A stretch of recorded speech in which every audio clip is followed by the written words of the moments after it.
Have you ever seen anyone famous? I mean, there's websites, and they're totally dedicated to, like, celebrity sightings, that kind of thing. I remember one time I was in the Minneapolis-St. Paul airport, and Paula Abdul was walking through the airport, and we're all huge fans of Paula Abdul. I mean, who isn't? She's a celebrity.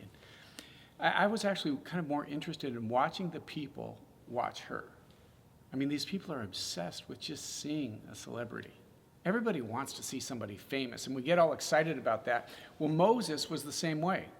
When we take a look at Exodus, he wanted to see God. But the scripture tells us that at that time you weren't able to see God and live.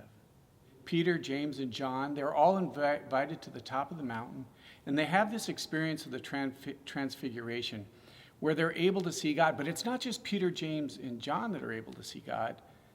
It's Moses and it's Elijah. I mean, imagine what Moses must have felt, the one who wanted to see God, but he wasn't able to. Wasn't even able to see the Lord and live. And finally, Moses is able to look on at the Transfiguration God. He's able to see God. As it is with Peter, James, and John, as they're called and Jesus is transfigured in front of them. And it wasn't that they hadn't seen Jesus before. Obviously, they had been with Jesus, but they came to understand at that moment that Jesus was different. The scripture says that Jesus was changed. He was transfigured in front of their very eyes. And Moses and Elijah, and just imagine this great scene of he becomes as white, as dazzling white, it says, as white as snow. Huh? They see God.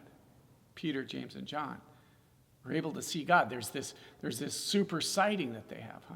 You see, they had been with Jesus in the past, and they knew Jesus, and they got to be able to see him and see the miracles and the wonderful things that he was doing, but they didn't really see Jesus until the Transfiguration. They were able to see that Jesus is more than they thought, that he's more than just a great preacher or a holy man or a miracle worker.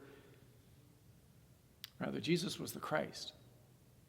He was the Son of God. He was the Anointed One. And I think that's the invitation for us this week, is to pray for the grace to be able to see God, to be able to see Jesus differently. We all know the stories of Jesus, but this Transfiguration isn't just for Peter, James, and John, or Moses and Elijah, but it's for us. It's for you.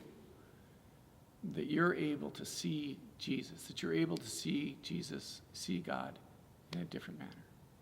This week, pray for the grace to be able to see God.